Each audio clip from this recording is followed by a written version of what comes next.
What is up, guys? Welcome to another video. That Geeky guy here, and today we'll be looking at a Post-Everfest Briar deck list. So I still believe that Briar has potential, especially with channel mounts still sticking around. But people don't really talk about Briar because they are focusing more on Prism, Bolton, maybe even Bolton and stuff. Viserai, people are experimenting with Viserai with all the new cards. But we're gonna take a look at the list and let you guys know what I think.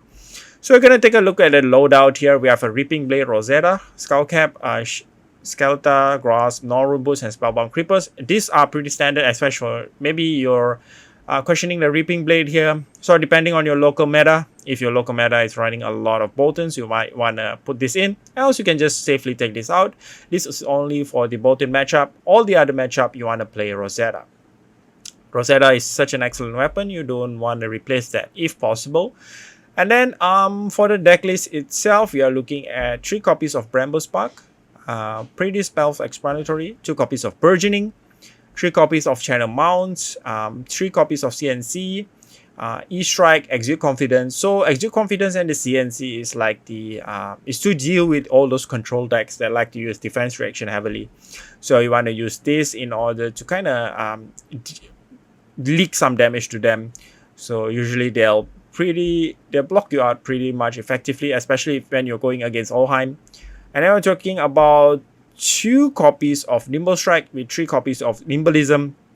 I found that 3 copies of Nimble Strike is a bit too much because I'm drawing into Nimble Strike without the bonus, so that feels pretty bad. So 3 copies of Nimble Strike because it's just so useful and plays really well with most of our deck. It goes well with E-Strike, goes well with Rebel, Scar and stuff. And then 2 copies of Revel in Runeblood. So this is a new card that we added in. So because we are going so wide, so it's possible to actually pull this off. So you want to play an attack, action, and non-attack. But in the case of, we can actually play Nimbleism and then maybe like a Rebel and then Revel in Runeblood and then swing our Blade. Maybe even a Nimbleism, Scar for Scar, Revel in Runeblood, swing our Blade. So you might notice that I keep saying swinging our Blade because you want to keep the lightning token. So when you play Revel in Runeblood, you get to create 4 Runechan token. Also, you get to create Embodiment of Lightning. So when you swing your blade, you get to keep that Embodiment of Lightning. So that's pretty useful. Runic Reclamation. So this is to replace the Red Autumn's Touch. So this is to deal with Prism. So this would be your sideboard card. So 7 for 3 is pretty basic, but it blocks for 3. That's pretty good. And also, when it hits, you get to destroy a target aura and then you get to create a Runechan token. So when you're going against Prism and stuff, that they would definitely don't want this to hit. And we do have enough blues in this deck in order to support. This deck is running about 20 plus blues, so blues are not an issue. So we are looking at 3 copies of Scar for Scar for obvious reasons. Sigil of Suffering, put this in against Warrior, Guardian in their huge Crippling Crush turns. And then 3 copies of Sink Below, Snatches.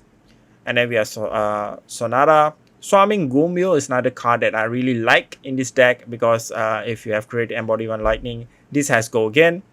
And then if we somewhat created another aura, which is an Earth and a Lightning, you basically have 4.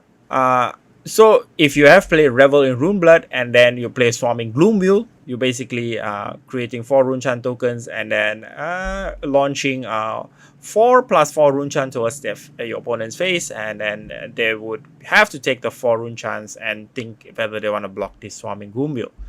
And then we have 4 copies of Vigor Rush. So if I play any non-attack, it synergizes very well with Briar. Rosetta, because you get to swing your blade. And now we're looking at 1 copy of Pulse. So very useful for fusing and stuff, and then also getting back some attacks. 3 copies of Blink, play this against Aura Prisms.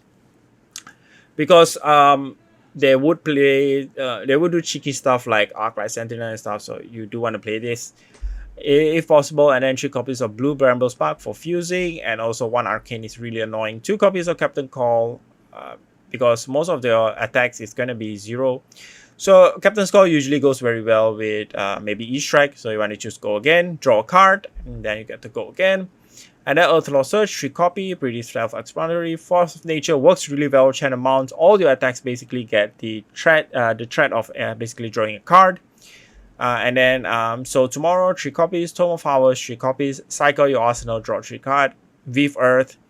Health refusing is a blue pitch, what's not to like, and finally a Gorganian Taupe. So guys, Briar is pretty flexible, so this deck list is flexible by itself. So what you want to do is basically observe your local meta and change some card. So I will talking about more on Briar in my Patreon. So you want to know more info on your local meta, and depending on matchups, you want to change your deck a bit depending on your local meta. You want to put some cards in, take it out. Maybe you're going against a lot of dash, or maybe you're going against a lot of warrior and stuff.